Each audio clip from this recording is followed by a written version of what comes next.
Okay, here we are, Matthew Russell Lee, Inner City Press, here at the Southern District of New York Courthouse. Today, Friday, August 23rd, 2024. Now, we'll begin, of course, with the Trump docket, sort of pseudo-Trump docket, or Trump-adjacent docket.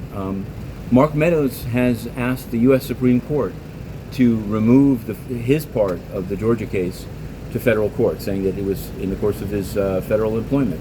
The prosecutors in Georgia have been given until a deadline to respond to. It's the end of September, but we'll be covering it. Also today, though, a little bit, I guess more pressingly, down here in New York, right here, the judge in Steve Bannon's case, it's no longer Juan Merchan, but the judge in Steve Bannon's criminal case is expected to rule on his motion to dismiss.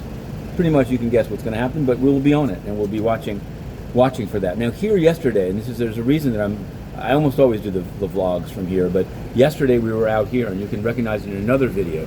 Yesterday, Michelle Bond, who ran in a Republican primary for a congressional seat, was indicted.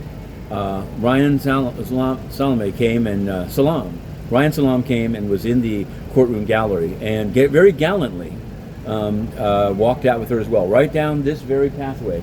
As we asked, is there going to be a second trial? He's tried to revoke his plea, given their continued probe. Now the probe has given rise to an indictment. Now we knew at first. We were in the Mad Court covering other cases, and there was talk already of the presentment of Michelle Bond. That's why Twitter for subscribers, X for subscribers, we put that kind of material up because it was not yet fully validated, but we knew it to be true, and it turned out to be true. So you might want to check that option out. In any event, now it's going to be interesting. It's going to be interesting to see whether the surrender date gets pushed back pending this motion.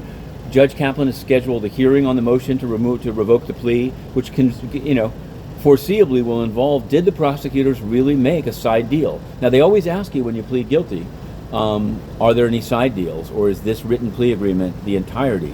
And people say yes, but in this case, it looks like there's going to be a dispute that there was a side deal, and we'll have to see.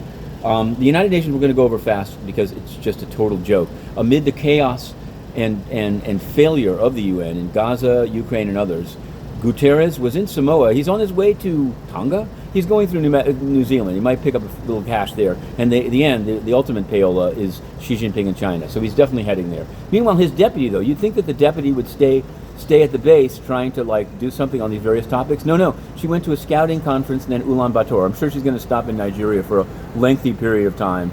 And they never answer questions about her view on that. But we don't do this often. And this might be out of place. We have a series of texts and verse about endless sentencing. It's usually about violent crimes here and how, but this one is about, yes, what I just described. And it may be, again, this is fiction, this is a poem, so take it as you will. I wanted to make America crypto. Not again, but for the first time. FTX made people happy. Ryan bought a restaurant, it was the American dream. Who knew that other couple was moving money from Alameda? Ryan took a plea to save me. Then they turned, and this indictment.